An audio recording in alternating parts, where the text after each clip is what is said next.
최근 몇 년 동안 사스, 코로나19 등 인간을 위협할 가능성이 높은 새로운 변종 전염병 출현으로 국민의 관심과 불안이 커지고 있습니다.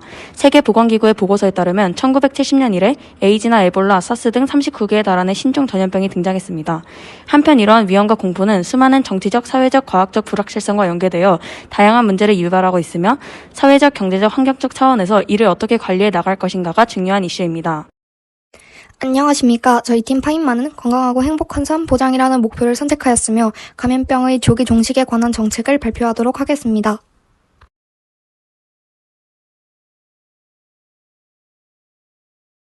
처음에 언급했듯이 우리가 신종 바이러스에 노출될 가능성은 점점 높아지고 있습니다. 그에 따라 코로나19와 같은 감염병이 더 많이 발생할 우려 또한 높아졌기 때문에 우리는 바이러스 조기 종식을 위한 초기 대응책을 마련해 놓을 필요가 있다고 생각합니다.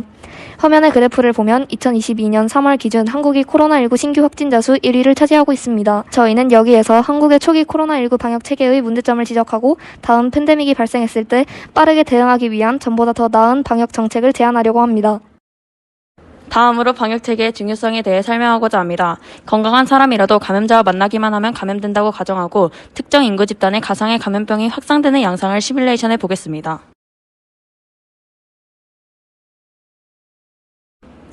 다섯 명의 인구 집단에서 모든 사람들이 감염병에 걸리는 데는 그리 오랜 시간이 필요하지 않네요.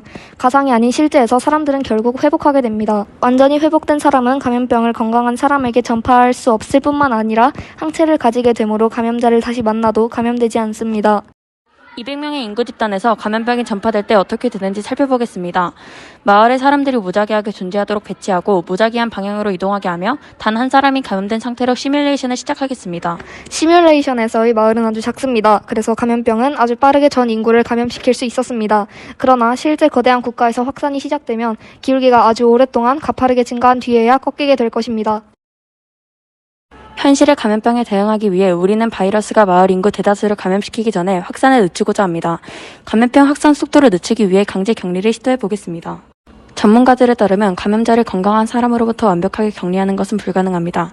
조지타운 대학교의 국제보건법 교수는 진실은 이러한 종류의 강제 격리는 극히 드물 뿐만 아니라 한 번도 성공한 적이 없습니다. 라고 발표하였습니다. 다행히 발병 속도를 늦출 수 있는 다른 방법이 있습니다. 무엇보다도 사람들이 자율적으로 사회적 거리두기를 실천하는 것이 가장 효과적입니다. 사람들이 덜 움직이고 덜 교류할수록 바이러스가 전파될 확률은 감소합니다. 전체 인구 중 4분의 1이 이동을 멈추지 않는 가운데 나머지 4분의 3이 보건 전문가들이 말하는 사회적 거리두기를 실천할 때 어떤 일이 벌어지는지 살펴봅시다. 사회적 거리두기를 더 철저하게 수행할수록 더 많은 사람들을 건강한 상태로 유지할 수 있습니다. 이번에는 전체 인구의 8분의 1만 움직이도록 설정하고 어떤 일이 벌어지는지 살펴봅시다. 감염병이 화면 위에서 공들의 위치 관계 속에서 이리저리 부딪히며 확산되는 것처럼 감염병은 우리의 국가, 도시, 직장, 가족이라는 관계 속에서 확산되고 있습니다. 그리고 이리저리 부딪히며 돌아다니는 공처럼 한 사람의 행동이 멀리 있는 사람들에게 파급 효과를 일으킬 수 있습니다. 이상으로 팀 파인만의 발표를 마치겠습니다. 감사합니다. 안녕하세요. G14 해양 생태계 보존 목표에 달성하기 위한 송화 바이오 플라스틱 실험을 진행한 중8조 퍼스트러너입니다. 우리나라는 봄철 송화가 수분량을 제외하고도 공기 중에 과다 표양되는 문제로 인해 불편을 겪고 사회적 비용이 증가하고 있습니다. 또한 태부표 쓰레기로 인한 토양 매립 문제와 해양 플라스틱 문제가 심각해지고 있는데요. 저희는 이 두 문제를 동시에 해결하는 방법을 모색하다가 송화를 스티로폼 부표의 대체제로 활용하면 좋겠다는 생각을 했습니다. 그래서 저희는 봄철 우리나라에서 흔하게 볼 수 있는 송화를 이용해서 바이오 플라스틱을 제작해보는 실험을 진행했습니다. 우리는 환경오염 문제를 피부로 느끼면서 새로운 해결책을 모색하는 시대에 살고 있습니다. 그래서 바이오 플라스틱 연구에 많은 관심을 갖고 있는데요. 그런데 바이오 플라스틱이 매우 광범위하게 사용되는 명칭이라는 점에서 진짜 생물 자원을 활용한 생분해성 바이오 플라스틱의 실용성을 탐구하면 좋겠다는 생각을 했습니다. 그래서 여러 실험 끝에 꽃가루 입자의 외막에 있는 스포로폴레닌이라는 특수한 성분을 이용하여 만든 송화 바이오 플라스틱을 소개하고자 합니다. 다음은 송화 바이오 플라스틱의 제작 과정입니다. 먼저 증류수와 수산화나트륨 60g을 혼합하여 수산화나트륨 수용액 200ml를 만듭니다. 그리고 이를 송화가루 6g에 반응시켜 72시간을 경과하면 꽃가루의 셀룰로스 성분이 분해되어 마이크로겔 입자가 형성됩니다. 이때 형성된 마이크로겔 입자에 묽은 염산을 넣어 중화시키면 결화된 송화액이 다시 고쳐야 되는데 이때 아라긴산을 이용하여 점도를 조절해주고 가열하여 H2O를 증발시킵니다. 그리고 방고체화된 상태에서 내부에 에어전을 두고 그 위를 액으로 덮어 부표 형태로 제작합니다. 이후 건조가 마무리되면 절단하여 에어존을 제거한 후 재결합 및 천연 코팅제를 도포하여 송화로 만든 친환경 부표 제작을 마무리합니다. 그렇다면 왜 친환경 부표가 필요한 것일까요? 다음은 부표의 현 상황을 나타내고 있는 자료들입니다. 가장 널리 쓰였던 스티로폼 부표는 미세 알갱이로 인해 많은 문제가 발생하고 있는데요. 그래서 대체된 친환경 부표들 또한 화학 석유 소재의 플라스틱이라는 점에서 진정한 친환경 부표가 필요하다는 것을 상기시켜주기 때문입니다. 자, 이렇게 만든 송화 바이오 플라스틱이 어떤 효과를 가져올지 기대가 되시나요? 먼저 꽃가루의 수요가 증가하면서 송화 시즌에 발생하는 사회적 비용을 감소시키고 꽃가루를 공급하는 업체 등의 신규 사업 기회를 창출할 수 있습니다. 두 번째로 바이오 플라스틱을 제작하여 석유 플라스틱의 대체제로 자리매김할 수 있으며 식물성 바이오 플라스틱 산업의 발달로 경제적 이익 및 일자리 창출 효과도 기대할 수 있겠죠. 그리고 이렇게 만든 친환경 바이오 플라스틱은 해양 플라스틱 쓰레기와 미세 플라스틱 발생으로 인한 해양 오염을 감소시키고 해양 쓰레기 매립으로 인한 토양 오염 문제에도 해결 방안을 제시할 수 있습니다. 그래서 정말 기대가 되는 정책이 될 것 같은데요.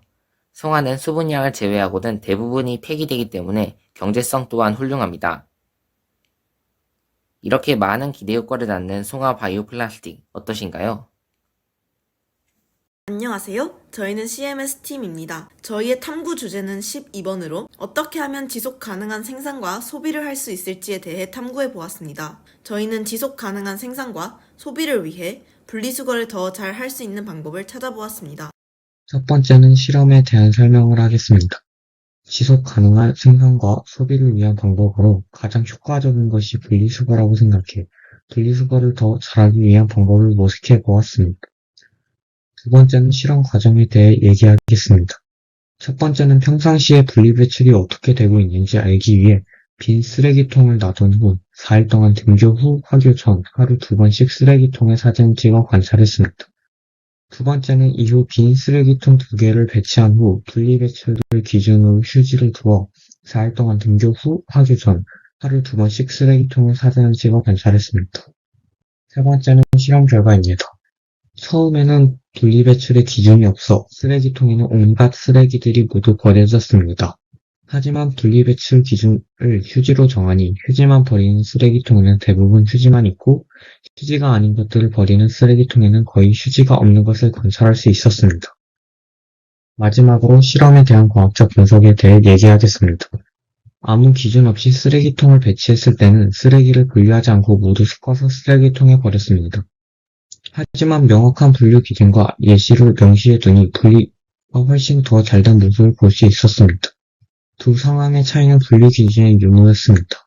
이 실험 결과를 통해 사람들은 쓰레기를 버리는 순간 명확한 분류 기준이 있으면 분리수거를 더 잘할 것이라는 가설이 옳음이 입증되었습니다. 분리수거는 지속 가능한 생산과 소비를 하는데 매우 중요한 역할을 합니다. 하지만 어떻게 분리수거를 해야 할지 몰라서 분리수거를 하지 않는 사람들이 많습니다. 그런데 실험에서 휴지라는 명백한 분류 기준을 적어 놓았더니 전보다 확실히 분류가 더 잘 되었습니다.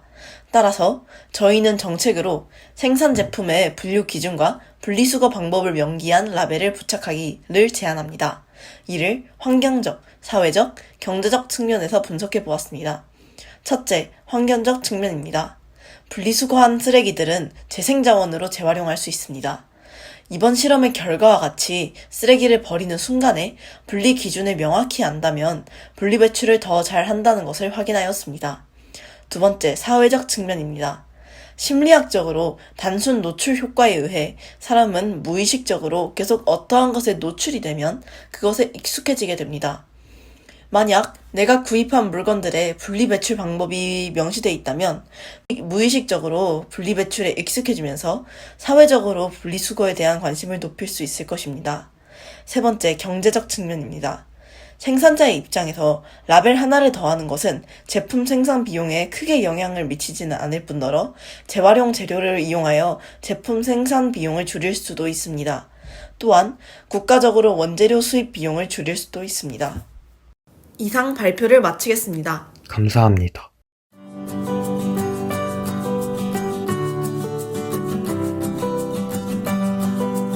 저희는 고143 eDNA 팀이라고 합니다.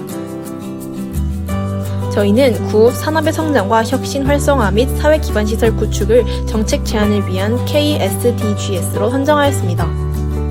저희 실험의 주제이자 팀명인 이 DNA는 Environmental DNA의 줄임말입니다. 말 그대로 우리 주변 환경에서 얻을 수 있는 DNA이며 지상수성 생태계에 있는 생체 조직 조각이나 생물학적 물질에서 이전 정보를 얻는 데 사용됩니다.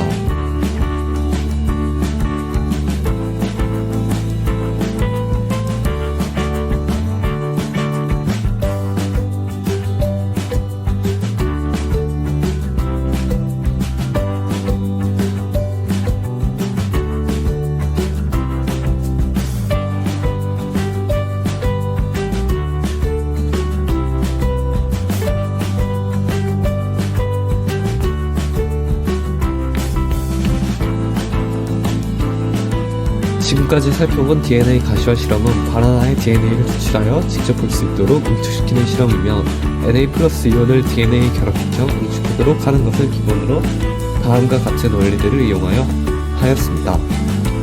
저희는 서로 다른 온도의 3단계를 거쳐 DNA를 복제하는 PCR 기법을 연구에 이용하였습니다. 복제된 DNA를 분석하기 위해서는 전기 영동을 사용하였으며 절편 길이에 따라 DNA를 구분해주는 실험 기법입니다.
앞의 실험을 통하여 저희는 주변 환경에서 얻는 이 DNA를 간단한 키트를 통해 쉽게 추출할 수 있음을 확인하였습니다. 실험 결과를 바탕으로 저희는 이 DNA와 유전적 개인 정보에 대한 규제와 법률 제정을 촉구하고자 합니다. 기존에 없던 새로운 규제 정책으로 추출에 필요한 시약 유통 과정에서 심사를 두어 유전 정보에 대한 접근을 안전하게 관리해야 합니다. 시약 유통에 대한 규제는 다른 생명윤리 문제에서도 이루어지는 정책이므로 실험 가능성이 충분하다고 볼 수 있으며 이 정책을 통해 이전 정보 유치와 같은 미래에 더 심화될 수 있는 문제를 해결할 수 있을 것입니다. 지금까지 이 DNA 팀이었습니다. 감사합니다. 안녕하세요. 도시 빚공해 해결 방안에 대해 알아본 팀 반짝반짝입니다. 저희는 삐까번쩍한 인공빛 대신 반짝반짝한 별빛을 쉽게 볼 수 있기를 바랍니다. 이 그림을 아시나요? 저희는 이 그림을 보고 빛공해 문제에 대해 경각심을 가지게 되었습니다. 도시에 사는 저희들에게 빛공해는 이미 일상이 되었습니다. 오랜만에 시골에 방문했는데 이전에 비해 별들이 거의 보이지 않았습니다. 빛공해로 시야 확보가 어려워져 교통사고가 났다는 뉴스를 보았습니다. 빛공해가 천문 사진 촬영을 방해한다는 사실을 알게 되었습니다. 빛공해에도 종류가 있는데 산란광, 인부심, 분집된 빛, 침입방이 있었습니다. 그럼 빛공해는 어떤 피해를 줄까요? 과도한 빛은 사람의 수면을 방해하고 생체 리듬을 교란시켜 수면 장애를 유발할 수 있습니다. 그리고 야행성 동물에게 혼란을 줘 개체수 감소로 이어질 수 있습니다. 빛공해 관련 현황을 보시죠. 1번 자료를 보겠습니다. 서울시는 빛공해 방지 조례를 2010년부터 도입하였음에도 불구하고 관련 민원이 전국에서 가장 많습니다. 이 중 약 절반이 수면 방해네요. 3번 자료를 보시면 서울, 부산, 도쿄 등의 대도시들은 자연 밤하늘보다 약 45배 밝다고 합니다. 이 사진을 보시면 조명색만 바뀌었을 뿐인데 오른쪽이 훨씬 밝아 보입니다. 실제로도 그럴까 싶어 조명색과 조도의 관계를 직접 알아보고자 하였습니다. 조명색을 3000켈빈부터 7500켈빈까지 7단계로 조절할 수 있는 전등 옆 벽에 조도계를 붙였습니다. 조명색을 바꾸어가며 조도값을 측정했습니다. 실험 결과 조명색이 높아질수록 조도도 높아졌습니다. 그러나 실제 조명으로 쓰이는 색의 범위가 한정적임을 생각할 때 정도는 미미해서 빛공해 방지에 큰 영향을 주지는 못할 것 같습니다. 두 번째로 조명과의 거리에 따른 조도 변화를 알아보았습니다. 조도계를 스탠드에서 15, 30, 60cm 거리에 두고 조도를 측정하였습니다. 실험 결과 조도는 조명과의 거리가 멀어질수록 거리의 제곱에 비례하여 감소하였습니다. 따라서 빛공해를 방지하기 위해 빛의 세기를 줄이는 것보다 거리를 멀리하는 것이 효과적임을 알았습니다. 추가적으로 수면에 적절한 조도는 약 2에서 3룩스임을 조사해 알게 되었습니다. 환경부의 조명기구 설치 가이드라인을 보면 광고 조명과 장식 조명에 대해서는 권고 수준에 그쳤습니다. 빛 공해 방지법에 따라 빛 방사 허용 기준을 준수하지 않으면 300만 원 이하의 많지 않은 벌금을 부여하고 있고 최초 위반 벌금은 30만 원에 불과합니다. 또 기준이 모호한 점, 빛 공해 정책이 활발히 진행되고 있지 않은 점, 피해에 대한 내용이 부족하다는 점, 관리부서가 산재화되었다는 점, 관리 단속이 민원을 중심으로 진행되고 있는 점이 문제입니다. 따라서 저희는 빛공해 정책을 개선할 것을 제안합니다. 하나, 구체성 있는 정책을 만들어야 합니다. 둘, 빛공해 안전지대의 범위를 설정하여야 합니다. 셋, 빛공해 교육 프로그램을 강화해야 합니다. 넷, 처벌을 강화해야 합니다. 마지막으로 빛관리부서를 설치해 세계적으로 운영해야 할 것입니다. 도시에서 은하수를 볼 수 있는 그날까지 빛공해 문제는 계속될 것입니다. 우리의 별빛을 우리가 지켜낼 수 있도록 함께 협력해야 합니다. 감사합니다. 는 EM 용액을 활용한 녹조 제거 방안을 탐구한 뇌품입니다. 녹조가 생긴 호수에 EM 공을 던지는 활동을 보고 EM 세제가 녹조 문제 개선에 효과적일 것이라는 가설을 세워 3가지 실험을 진행하였습니다. 실험의 조작 변인이 되는 EM 용액의 여부를 제외한 실험실의 환경, 비커 속 녹조의 양, 변화를 기다린 시간 등 다른 요인은 모두 통제하였습니다. 먼저 EM 용액이 녹조를 제거한다는 사실을 확인하기 위하여 증류수와 비교 실험을 진행하였습니다. 동일한 양의 녹조를 2개의 비커에 넣고 각각 EM 용액과 증류수를 10ml씩 떨어뜨렸습니다. 24시간 후 EM 용액을 넣은 비커에서 녹조가 감소하였음을 볼 수 있었습니다. 다음으로 EM 세제를 사용하여 실험을 진행하였습니다. EM 세제는 EM 원액, 과탄산소다, 베이킹소다를 1:1:1 비율로 섞어 제작하였습니다. 제작한 EM 세제와 일반 세제, 증류수와 EM 세제 속 과탄산소다와 베이킹소다가 영향을 미쳤는지의 여부를 확인하기 위한 과탄산소다, 베이킹소다 혼합물을 각각 녹조 용액에 10ml씩 넣었습니다. 24시간이 지난 후 변화를 확인해 본 결과 EM 세제를 넣은 비커에서만 녹조가 감소하였고 일반 세제를 넣은 비커에서는 녹조가 오히려 악화되었음을 볼 수 있었습니다. 두 실험의 결과를 종합해 본 결과 EM 세제는 녹조 문제 개선에 효과적이라는 가설이 참임을 확인할 수 있었습니다. 다음으로 EM 세제의 세정력을 확인하기 위하여 일반 세제와의 비교를 진행하였습니다. 동일한 천에 같은 오염물을 묻힌 후 동일한 시간 동안 세척하였습니다. 실험 결과 EM 세제와 일반 세제의 세정력이 비슷함을 볼 수 있었습니다. 본 실험은 EM 세제의 실생활 도입 가능성을 보여준 실험으로서 현재 합성 세제로 발생하는 수질 오염 문제를 해결할 수 있는 방안이 된다는 점에서 선정한 목표 6번, 건강하고 안전한 물관리 달성에 기여한다고 볼 수 있습니다. 내용을 바탕으로 저희가 설정한 정책을 소개하겠습니다. 저희는 지속 가능한 지역을 위한 EM 용액 활용 녹조 관리 정책을 제안합니다. 이를 실천하기 위한 2가지 세부 정책을 설명하겠습니다. 현재 녹조 문제가 매우 심각합니다. 오른쪽 통계 자료는 2015년부터 2018년 동안 녹조 체류 기간을 측정한 것입니다. 보시면 알 수 있다시피 녹조의 체류 기간이 점점 증가하는 추세를 보임을 알 수 있습니다. 다음 통계 자료를 통해 녹조의 체류 기간이 증가하는 원인을 파악할 수 있습니다. 최근 국내 폭염일 수는 10년 전 대비 49% 증가, 20년 전 대비 39% 증가했음을 알 수 있습니다. 강한 햇빛이 내리쬐는 여름철 고수온은 녹조의 주 원인인 남조류의 성장에 기여하기 때문입니다. 그러므로 저희는 녹조 발생이 활성화되는 여름 시기에 하천, 호수 등에 EM 용액을 공급하여 녹조 현상을 예방, 완화하는 EM 용액 활용 녹조 제거 정책을 제안합니다. 두 번째 정책은 EM 세제 활성화입니다. 각 지역 자치구로 EM 원액을 공급하여 주민센터에서 배부할 수 있도록 합니다. 이와 동시에 EM 원액을 활용하여 세제를 만드는 방법을 온라인 매체와 오프라인 매체를 통해 공유합니다. 현재 우리 환경부가 제공하는 영상 매체는 설명이 부족할 뿐만 아니라 CF 형식으로 구성되어 설명 목적으로는 적합하지 않기 때문입니다. 다음은 일반 계면 세제에 대한 사용 규제를 마련하고 이를 위반할 경우 한강 정화 비용과 동일하게 1000리터당 586원을 부과할 것입니다. 감사합니다.